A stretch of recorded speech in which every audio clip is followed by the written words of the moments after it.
Halo rekan trader, jumpa lagi dengan saya Rob Chameleon Trader. Terima kasih Anda sudah berkunjung, dan bila Anda belum subscribe channel ini, silakan pencet tombol subscribe dan aktifkan loncengnya. Dukung channel ini agar bisa berkembang untuk bisa terus memberikan informasi seputar dunia pasar modal Indonesia. Untuk pertama-tama, saya akan coba menawarkan suatu program membership dari Rob Chameleon Trader, di mana salah satu fasilitasnya yaitu rekan-rekan akan mendapatkan suatu rekomendasi saham ya, dengan chart analisa teknikalnya, dilengkapi dengan trading plan yang jelas ya. Dan juga untuk fasilitas lainnya ada rekan-rekan bisa merequest suatu chart analisa teknikal saham ya. Selain yang saham yang direkomendasikan juga bisa di-request ya. Dan juga nanti rekan-rekan juga bisa menanyakan bagaimana update dari pergerakan sahamnya dan beserta support dan resisten terbarunya ya. Dan juga rekan-rekan bisa juga berdiskusi, berkonsultasi secara pribadi ya, dan menanyakan apapun yang berkaitan dengan saham ya.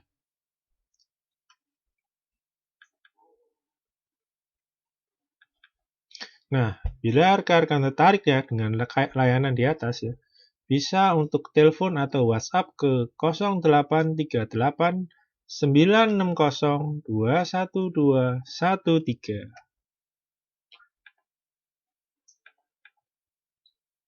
Oke, kita akan masuk ke dalam pembahasan sahamnya ya. Nah, untuk yang pertama, saham yang pertama yang akan kita bahas yaitu saham Jasa Marga, JSMR ya.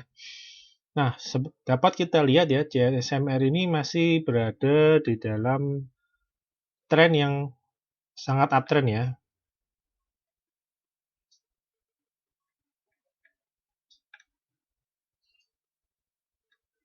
Ya, seperti ini. Dan arahnya pergerakan dari Jasa Marga ini dia akan masih cenderung naik ya, menuju ke resistennya di 4.700 ya. Dan dengan support terbaru yaitu ada di 4.150. Ini dulu merupakan resisten dan sudah dijebol ya 4.150. Dan sekarang 2 hari ini terlihat pergerakan Jasa Marga masih tertahan ya di kisaran 4.400. Nah, kita akan tunggu apakah Jasa Marga bisa lanjut ya menuju ke resisten 4.700. Nah, bila kita perhatikan ya, kenaikan dari Jasa Marga ini tidak disertai dengan naiknya volume ya. Jadi volume masih cenderung menurun dan ini cukup berbahaya ya. Karena akan rawan untuk koreksi ya.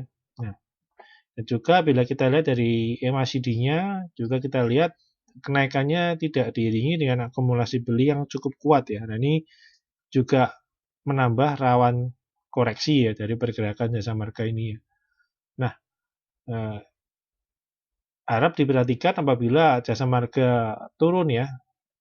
Apabila penurunannya di bawah 4.150 akan cenderung turun menuju support berikutnya ya. Jadi cukup berbahaya apabila dia turun di bawah ini ya. Oke, saham berikutnya kita akan mencoba melihat saham Pegas ya. Nah, saham Pegas ini untuk jangka menengah ya, sama seperti Jasa Marga ya, ini masih cukup sangat uptrend ya. Bila kita lihat garisnya uptrendnya masih cukup bagus. Pergerakannya ya. Dan untuk jangka pendek ya, ini Jasa Marga malah membentuk suatu pola yang cukup bagus ya, pola ascending triangle ya. Nih, polanya dengan resisten di 1160. Dan ini adalah uptrend channelnya ya. Jadi kenaikannya cukup bagus ya, volumenya besar. Dan dari indikator MACD-nya pun sudah mulai ada tanda-tanda akumulasi beli. Nah, kita akan tunggu kelanjutannya ya. Apabila bisa berlanjut ya kenaikannya dan menembus ke atas 1160 dan close di atasnya ya. Target berikutnya dari Jasa Marga yaitu akan menuju ke resisten berikutnya yang ada di 1240. Jadi jasa marga ini bergerak cukup bagus ya. Dan juga ada gap ya yang ada di 1340. Jadi prospeknya masih cukup bagus ya. Nah, berikutnya kita akan melihat saham Tower. Nah, saham Tower ini juga trennya masih cukup bagus ya. Ini polanya uptrend memang dari hari Kamis ya. Ini Tower masih terjadi koreksi ya. Dengan menguji uptrend channel bagian bawah dan juga dari supportnya yang ada di 990. Nah, kita harus memperhatikan support ini apabila gagal naik ya atau bertahan di atas 990, ada resiko Tower akan malah berbalik arah menjadi downtrend ya. Nah, ini sangat berbahaya karena ini ada pembentukan, ada lower low ya. Jadi potensi dia ada juga potensi untuk jadi downtrend ya. Apabila gagal naik ya di atas 1005 dan malah lanjut naik ya ke atas 1005, malah berbalik arah turun lagi di bawah 970, itu akan menjadi downtrend ya.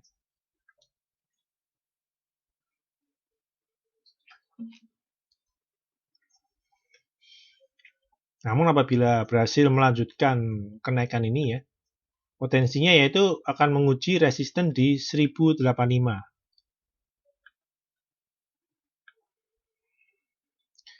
Oke, saham berikutnya kita akan melihat saham Telkom ya. Nah, Telkom terlihat kenaikannya sudah tidak terlalu pergerakannya ya. Jadi kenaikannya hanya terjadi sebelum RUPS-nya. Jadi antara ke RUPS dan ke hari KUM ini terlihat Telkom sudah tidak bergerak banyak lagi ya. Dan pergerakan Telkom pun masih berkutat di trend sideways-nya ya, dengan resisten di 3270 dan juga support di 3040 ya. Dan yang harus diperhatikan ya, Telkom ini sudah mengalami indikasi downtrend ya, karena dia sudah membentuk lower high dan di sini ada lower low kembali. Nah, hati-hati nanti apabila ex dividend harganya akan terkoreksi berkurang minus sebesar dividennya 154 ya. Jadi langsung pergerakannya akan menuju ke support ini di 340 dan hati-hati jika low-nya terus menurun ya di bawah 2970, nanti akan menambah potensi untuk Telkom akan berubah menjadi downtrend ya. Dan juga kita tahu volumenya pun sudah juga turun ya. Nah, ini kurang bagus ya. Dan juga kita lihat MACD-nya pun kita lihat proses akumulasi belinya tidak terlalu kuat ya. Nah, ini rawan terjadi tekanan jual ya.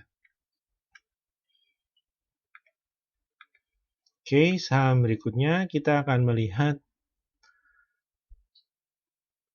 saham Bank Negara Indonesia atau BBNI ya. Nah, BBNI di Bank BNI sendiri kita lihat secara jangka menengah masih bisa dibilang dikatakan masih uptrend ya. Untuk jangka menengah. Nah, untuk jangka pendeknya juga dapat kita lihat masih trennya masih uptrend ya. Walaupun dapat kita lihat kenaikan dari harga BBNI sendiri sudah mulai tertahan di resisten 4.650, di mana setiap kali mencoba ke atas 4.650 selalu muncul tekanan jual ya. Ini juga sudah muncul tekanan jual lagi ya. Perhatikan apabila harganya sudah turun ya di bawah kisaran 4.500 ya.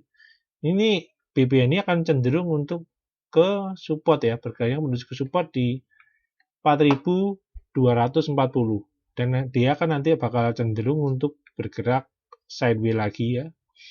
Dan bila malah terus turun ya, ini bisa jadi dia akan menjadi downtrend ya seperti ini.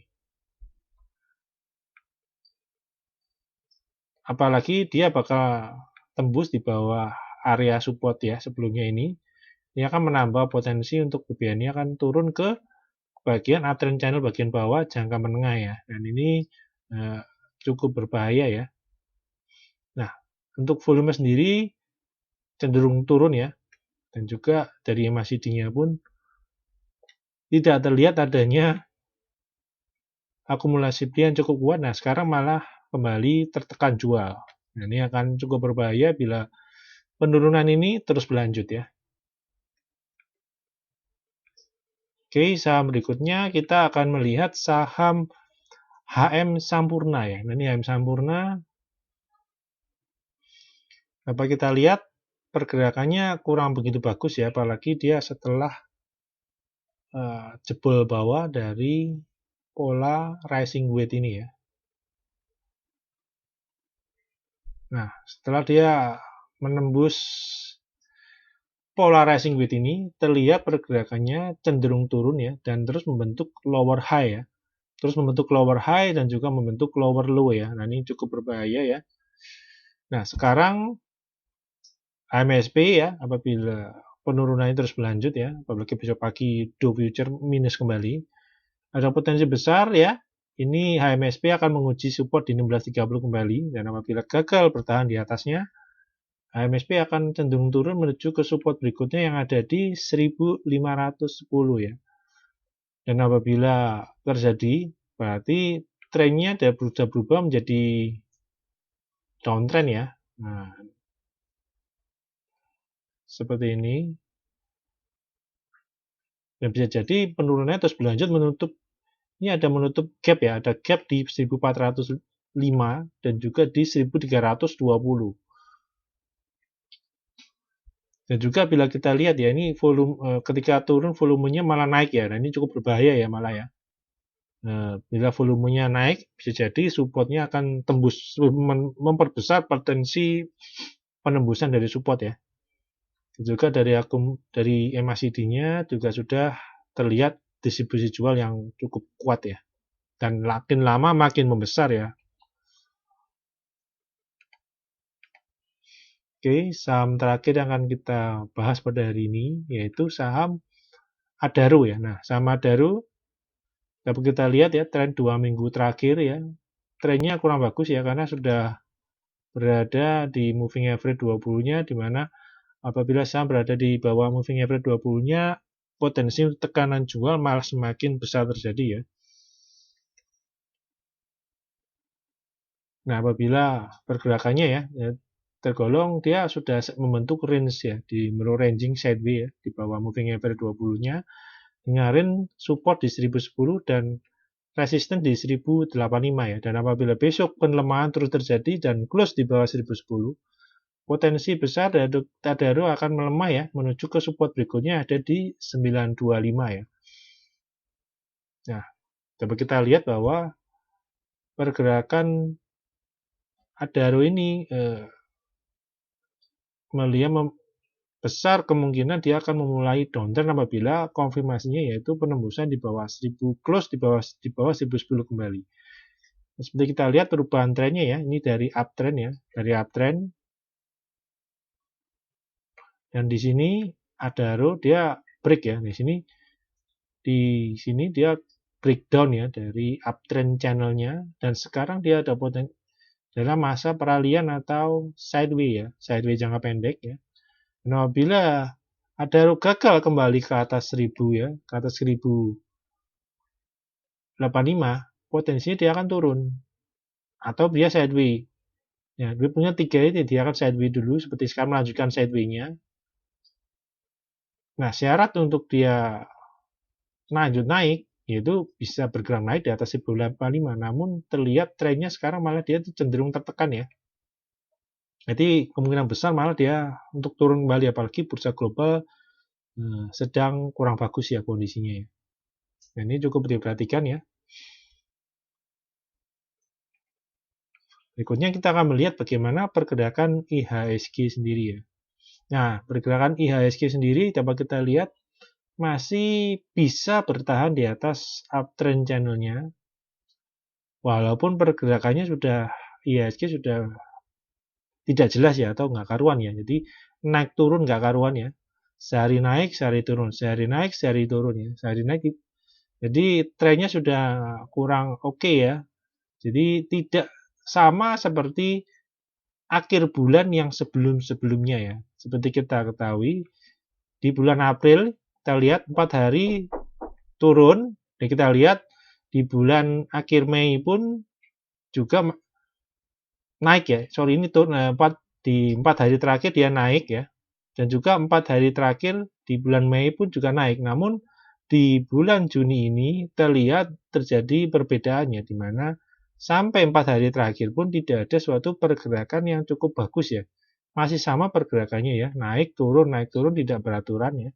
Dan ini cukup berbahaya ya, karena IHSG ini masih gagal tutup close ya, candle-nya close di atas resisten ya, di pas 9737, dan cenderung bolak-balik ya. Dan hari ini ya, sudah 2 hari ini ya, IHSG close-nya sudah berada di bawah moving average 20-nya, yang berada di 4920 ya. Nah, ini kalau besok masih gagal ya, ada kecenderungan malah potensi untuk turun ya. Nah, ini untuk turun harus diwaspadai, apalagi turun di bawah 4851 dan close di bawah 4851 akan sangat kurang bagus ya, karena akan cenderung membuat IHSG akan lanjut turun ya, menuju ke support di 4721. Dan apabila terus tekanan itu tidak membesar ya, support berikutnya ada di 4480 ya. Nah, ini kurang bagus ya.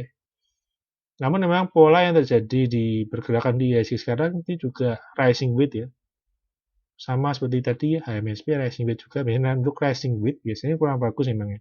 Itu biasanya rising weight biasanya seringnya dia akan bergeraknya malah turun ya. Nah, ini kurang bagus ya. Ini untuk rekan-rekan juga diperhatikan, apalagi besok kita akan tunggu 2 hari ini akankah ada window dressing, namun terlihat potensinya sudah semakin kecil ya. Karena di bursa global pun terlihat juga mulai turun terus ya. Nah, seperti kita dapat lihat, Dow Jones sendiri juga membentuk pola rising weight juga ya.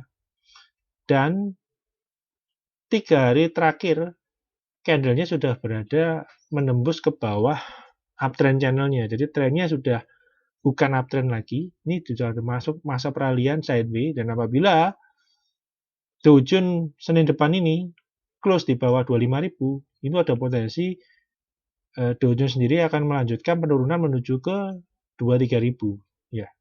Jadi terlihat pergerakan IHSG agak lebih lambat ya, ya. Nah, ini pergerakan Dow Jones sendiri lebih cepat ya, mau nggak mau nanti IHSG ya, apabila penurunan dari Dow Jones terus berlanjut, mau nggak mau IHSG juga pasti mengikuti dari Dow Jones sendiri.